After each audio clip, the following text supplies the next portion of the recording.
Simplifying RAE is like simplifying a fraction. Yung factoring, gagamitin pa rin natin. Kaya importante na master na ninyo yung factoring. Kasi kapag na-master ninyo yung factoring, RAE, sobrang dali.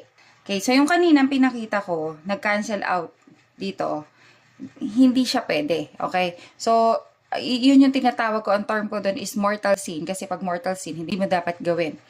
So, dito sa algebra, hindi pwedeng mag-cancel out kapag may minus sign or plus sign unless buong factor na. Sa case na to, walang factors dyan eh. Okay, so paano gagawin?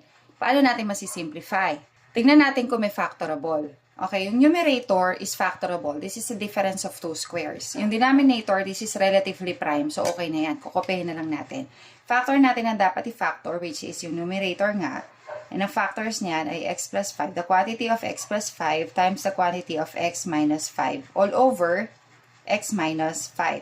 Okay, so ngayon itong dalawa factors na. Pwede na tayo mag-cancel out. Okay, so ito parehong-pareho, x minus 5 and x minus 5. Pag dinivide natin yan, x minus 5 divided by x minus 5 is 1. So ito ay 1 na lang, and this is also 1. So ang natira, x plus 5. So this is